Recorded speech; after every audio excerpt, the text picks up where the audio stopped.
ജോണോട്ട അല്ല, നിങ്ങൾ ഇത് അറിയണം. ഇവനെയുണ്ടല്ലോ, ജോണെ മോൻ എന്നാ കട്ടെ കാവിന്ന് ഇറങ്ങിയപ്പോ?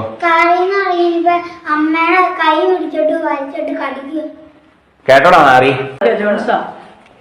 എന്താ ചെയ്ത് ഈ ഇടയ്ക്ക് ഒരു ഞങ്ങളുടെ കുടുംബത്തിൽ നാറ്റിക്കുന്നത് മാത്രമേ എനിക്ക് പറയാം. ഞങ്ങൾക്ക് കുടുംബം ഇല്ല മേഡം. അല്ല ഉണ്ട്, അതുകൊണ്ടാണ് ഇവളുടെ പോയ മാനത്തിന് എന്നാ വില? ഒരു വില ഇടാൻ പറ്റില്ല ഒരു സ്ത്രീയുടെ മാനത്തിന്. അതും ഞാൻ ചോദിക്കുക, ഞാൻ ഇവനോട് അന്ന് വിളിച്ചപ്പോഴും പറഞ്ഞു, ഒരു പെണ്ണിന്റെ കൂടെ ഒരാണ് കിടക്കണമെങ്കിൽ ബ്ലാക്ക് മെയിൽ ചെയ്തോ പേടിപ്പിച്ചോ ആണോ കിടത്തണ്ടേ? ആണോടാ മാറി? ഒന്നാലോചിക്കുക, കാറിൽ നിന്ന് പട്ടാപ്പകൽ ഇറങ്ങുമ്പോൾ മറ്റൊരു യുവതിയുടെ കൈ പിടിച്ച് വലിച്ചിട്ട് കടിക്കുന്നു.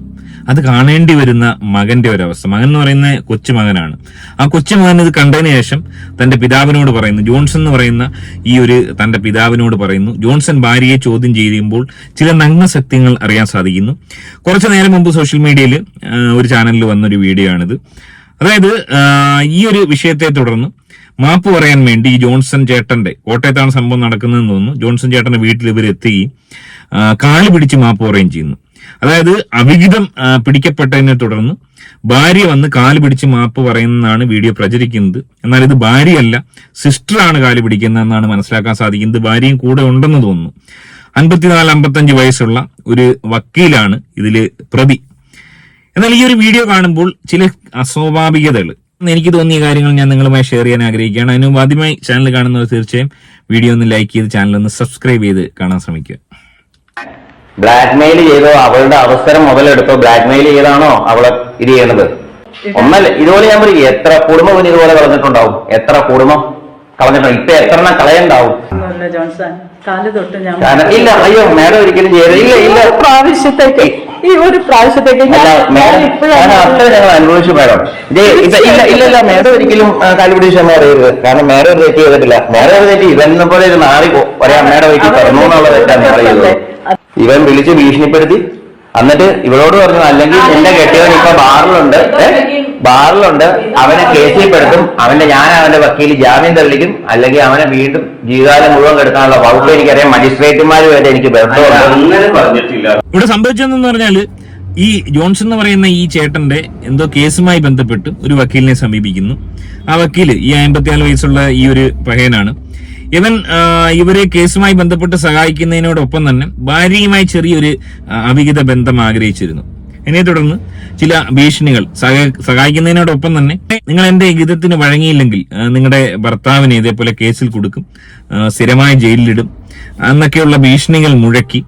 അങ്ങനെ വലിയ ഭീഷണികൾ മുഴക്കി ചില കാര്യങ്ങൾക്ക് വേണ്ടി പ്രേരിപ്പിച്ചെന്നാണ് പറയുന്നത്. സാധാരണഗതിയിൽ ഇതൊക്കെ നമ്മൾ കണ്ടിട്ടുള്ളത് ഏതാണ്ട് ഒരു 10, 20, 25 വർഷം മുമ്പുള്ള ഈ സിനിമകളിലാണ്.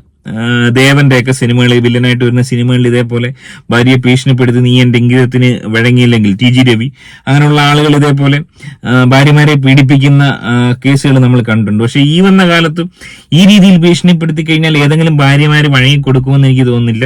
എനിവേ ഇവിടെ ജോൺസൺ ചേട്ടന്റെ ഭാര്യ വഴങ്ങിക്കൊടുത്തു എന്നാണ് അദ്ദേഹത്തിന്റെ സംസാരത്തിൽ നിന്ന് മനസ്സിലാക്കാൻ സാധിക്കുന്നത്. ആ ഒരു ഭീഷണി കൊണ്ട് പേടിച്ച് വക്കീലിന് വഴിപ്പെട്ട ഒരു പാവം കുലീന സ്ത്രീയായി ജോൺസൺ ചേട്ടന്റെ ഭാര്യ മാറി. അതിനുശേഷം ഇത് ആരോടും പുറത്ത് പറയാതെ അങ്ങനെ വെച്ചുകൊണ്ടിരുന്നു. എന്നാൽ യാദൃശ്ചികമായി ഇവർ കാറിൽ നിന്ന് വന്നിറങ്ങിയപ്പോൾ ഇതുപോലെ ഈ ജോൺസേട്ടന്റെ ഭാര്യ, ഈ വക്കീൽ എന്ന് പറയുന്ന ഈ ഹിമാർ കയ്യിൽ കടിക്കുകയോ നക്കിയോ എന്തോ ചെയ്തു. അത് ഈ പറഞ്ഞ പയ്യൻ കണ്ടതാണ് ഒരു നിമിത്തമായത്.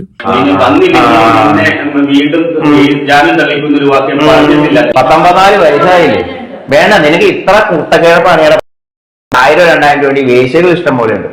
അവിടെ താൻ പാടില്ലേ? ഒരു കുടുംബം കളിക്കിയിട്ടാണോ നിന്റെ കഴപ്പ് തീർക്കണടാ? ഞാൻ പറയാം, മാഡം നിന്റെ മക്കളെ പെണ്ണ് കെട്ടിക്കാണെങ്കിൽ ഒഴിവാക്കിയിട്ട് അല്ലെങ്കിൽ ആണുങ്ങളുടെ കൂടെ അവിടെ കയറി കിടക്കും. എന്തിനാണോ ഇനി ഇങ്ങനെ ഒരു ദിവസം വിളിച്ചു കരഞ്ഞ നാണംകെട്ടതല്ലേ മറ്റേ കേസില്? എന്നിട്ട് ഈ പരിപാടി നിർത്താറായില്ല. ജോൺസേട്ടൻ വലിയ കലിപ്പിലാണ്, വലിയ തെറിവാക്കുകളാണ് ഇതിൽ യൂസ് ചെയ്തിരിക്കുന്നത്. അതായത് 54 വയസ്സുള്ള ഈ ഒരു തെണ്ടിക്ക് എന്തിനാണ് തന്റെ കുടുംബം കലക്കിയിട്ട്? നിനക്ക് വേണമെങ്കിൽ ഈ പറഞ്ഞ വേശ്യകളോടോ മറ്റോ എവിടെയെങ്കിലും പോയിക്കൂടെ? തന്റെ കുടുംബം എന്തിനാണ് കലക്കാൻ വരുന്നതെന്നാണ് ഇദ്ദേഹം ചോദിക്കുന്നത്. ഇവിടെ ഒരു ചോദ്യചിഹ്നമായിട്ട് നിൽക്കുന്നതെന്ന് വെച്ച് കഴിഞ്ഞാൽ, ഈ ഭാര്യ എന്ന് പറയുന്ന സ്ത്രീയുമായിട്ട് ഒരു പക്ഷേ ഇദ്ദേഹം ഇത്തരം ഒരു അവിഹിതത്തിന് പ്രേരിപ്പിച്ച സമയത്ത് എന്തുകൊണ്ട് ഓൺ ദ സ്പോട്ടിൽ ഈ ഭാര്യ ഈ ജോൺസേട്ടനോട് പറഞ്ഞില്ല? അത് ഈ പറഞ്ഞ മകൻ കാണേണ്ടിയിരുന്നോ? ജോൺ എന്ന് പറയുന്ന ഈ മകൻ കാണേണ്ടിയിരുന്നോ?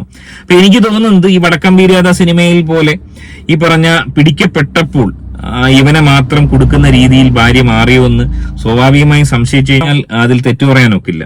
കാരണം ഇത്തരം ഒരു അറ്റംപ്റ്റ് ഇവൻ നടത്തിയ സമയത്ത് ആ ഒരു സ്പോട്ടിൽ ഭാര്യ പറയണ്ട, ഏത് ഭാര്യയായാലും അതാണ് ചെയ്യേണ്ടത്. ആ ഒരു സ്പോട്ടിൽ ഇത് പറയണമായിരുന്നല്ലോ. ഇതിപ്പോ മകൻ കണ്ടെന്നാണ് പറയുന്നത്. കാറിൽ നിന്ന് ഇറങ്ങിയപ്പോഴത്തേന് കൈ പിടിച്ച് നക്കുന്നത് മകൻ കണ്ടയാണ് നിമിത്തമായത്. അതുവരെ ഭാര്യ ഇത് ഉള്ളിൽ ഒതുക്കി. ഇവൻ ഇതുപോലെ പല സ്ത്രീകളുമായി ഒരുപക്ഷെ ബന്ധമുള്ളതായിരിക്കാം. ഇത്തരം ക്ലയന്റുകളെ ഈ രീതിയിൽ ഭീഷണിപ്പെടുത്തിയാൽ എത്ര പേര് വഴങ്ങുമെന്ന് വെച്ച് കഴിഞ്ഞാൽ ഈ വന്ന കാലത്ത് ആരെങ്കിലും വഴങ്ങുമെന്ന് എനിക്ക് തോന്നുന്നില്ല. കഴപ്പ് മൂത്ത് നടക്കുന്ന ഇവനെപ്പോലുള്ള ഒരു വഴങ്ങിയേക്കാം. കാരണം പട്ടാപ്പോലെ കാറിൽ നിന്ന് ഇറങ്ങുമ്പോൾ പോലും കൈ പിടിച്ച് നക്കാനും കടിക്കാനും തോന്നുന്ന ഇവന്റെ ഒരു സെക്സ് ഡ്രൈവ് എന്ന് ആലോചിച്ച് നോക്കി. 54 വയസ്സിലും ഈ രീതിയിൽ ഒരു കാമക്കടുവ ഇവൻ എങ്ങനെ മാറാൻ കഴിയുന്നു എനിക്ക് മനസ്സിലാവുന്നില്ല. ചെറുപ്പക്കാർ പോലും ഇത്രയും ആവേശം കാണിക്കത്തില്ല. കാറിൽ നിന്ന് ഇറങ്ങുന്ന ഒരു പെണ്ണിന്റെ കൈ പിടിച്ച് നക്കുകയും കടിക്കുകയും ചെയ്യുക എന്ന് പറയുമ്പോൾ അവൻ ബെഡ്റൂമിൽ അവന്റെ അവസ്ഥ എന്തായിരിക്കും? ഇവൻ നക്കി നാരായണക്കല്ല് താണ്ടുന്നൊരു കാമക്കടുവയായിരിക്കുമല്ലോ. ഇനി ഈ ഒരു വിഷയത്തിൽ അവനെ മാത്രം കുറ്റം പറയാൻ പറ്റുമെന്ന് എനിക്ക് തോന്നുന്നില്ല. അതായത് ഇത്തരം ഒരു പ്രവൃത്തിക്ക് ഒരാള് ശ്രമിക്കുമ്പോൾ ഓൺ ദ സ്പോട്ടിൽ ഒന്നിൽ അയാളോട് മറുപടി പറയുക, ഈ രീതിയിൽ എന്നോട് ഡീൽ ചെയ്യരുത്, ഇത് അവസാനിപ്പിക്കുക. അല്ലാത്ത പക്ഷം ഭർത്താവിനോട് പറയുക. ഇതൊന്നും ചെയ്യാതെ ഇതിങ്ങനെ മുന്നോട്ട് കൊണ്ടുപോയതിനു ശേഷം മകൻ ഇത് കണ്ടപ്പോൾ, ഇത് പുറലോകം അറിഞ്ഞപ്പോൾ താൻ നിരപരാധിയാണ്, തന്നെ ഭീഷണിപ്പെടുത്തി ഇവൻ ഇതുപോലെ ചെയ്തതാണെന്ന് പറയുന്നത് അത്ര കണ്ട് ശരിയാണോ എന്ന് എനിക്ക് തോന്നുന്നില്ല. ഇവിടെ ഈ വക്കീൽ എന്ന് പറയുന്ന ഈ ഒരു തെണ്ടി പ്രതിയായിരിക്കുന്നു. അവനെ രക്ഷപ്പെടുത്താൻ വേണ്ടി അവന്റെ വീട്ടിൽ നിന്ന് വന്ന അവന്റെ പെങ്ങളാണ്, ഭാര്യയല്ല പെങ്ങളാണ് ഈ കാല് പിടിക്കുന്നത്. ഭാര്യയും കൂടെ ഉണ്ടെന്ന് തോന്നുന്നു. പെങ്ങളാണ് ഈ കാല് പിടിച്ച് കരയുന്നത്. അവരുടെ അവസ്ഥ ഒന്ന് ആലോചിക്കണം. കുടുംബത്തെ രക്ഷപ്പെടുത്താൻ വേണ്ടി, കുടുംബത്തിന്റെ മാനം പോകരുതെന്ന് പറഞ്ഞാണ് അവർ കാല് പിടിച്ച് കളയുന്നത്. എന്തിനാണ് ഈ തെണ്ടിക്ക് വേണ്ടി കാല് പിടിച്ച് കരയുന്നത്? ഇവൻ ഇങ്ങനെ ഈ പറഞ്ഞ പെണ്ണ് പിടിക്കാൻ നടക്കുന്നവർ തന്നെ കുടുംബത്തിൽ നിന്ന് പുറത്താക്കുക. അല്ലാതെ അവന് വേണ്ടി വക്കാലത്ത് പറയാനും ഇതേപോലെ വീട് കയറി കാല് പിടിച്ച് കരയാനും പോകേണ്ട ആവശ്യം എന്താണ്? വളരെ മോശമായിട്ടാണ് അവരുടെ ഒരു ആറ്റിറ്റ്യൂഡ്. ഇത്തിരി വിദ്യാഭ്യാസമുള്ള ഒരു സ്ത്രീയാണെന്ന് തോന്നുന്നു. അവരെന്തിനാണ് ഇങ്ങനെ പോയി ഓരോരുത്തരുടെ കാല് പിടിക്കേണ്ട ആവശ്യം? ഞാൻ ആദ്യം ഭാര്യയാണെന്ന് അറിയത്, പിന്നീടാണ് പെങ്ങളാണെന്ന് മനസ്സിലാവുന്നത്.